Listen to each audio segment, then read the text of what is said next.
salaamaaleykum gars yi seetlu ngeen benn affaire temps yi Ousmane Sonko bëri na ay avocat de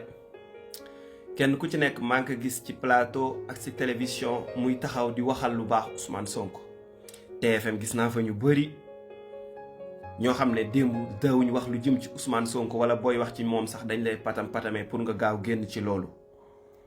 gis naa Mame Gor Diazaka ñun ñëpp yëngi leen di gis ci internet bi ñu naan dañuy waxal lu baax Ousmane Sonko ak dañ koy défendre. Ousmane Sonko soxlawul yéen ngeen koy défendre Ousmane Sonko ñàkkul ñu ko défendre bam koy soxla saay-saay bi nekkoon fi yéen ñëpp mu not leen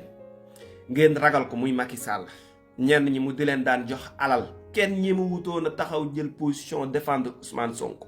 ñu dul ñu néew boo ci génnee waa Pastef ñi daan défendre Ousmane Sonko manees na leen a lim ku mel ni Cheikh Bara Ndiaye Mara Niass Ndiaye Touba Saliou Xelkom Lamiñu Daaru Cheikh Ousmane Touré ñii ñoo daan taxaw ci plateau yi Ngoone Saliou daan dem ci terrain bi di rey boppam bariwuñ mën nañ leen a lim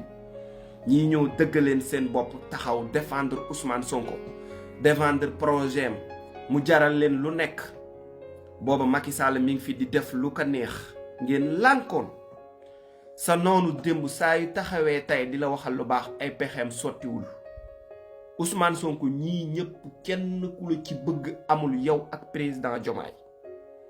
seeni noon yi gën a mag am na ci ñoo xam ne sax ñi ngi leen ba jege ñi ngi ci biir palais ba barki yonent bi sallallahu alayhi wa sallam laa la wax fokk ngeen focus fokk ngeen vigilant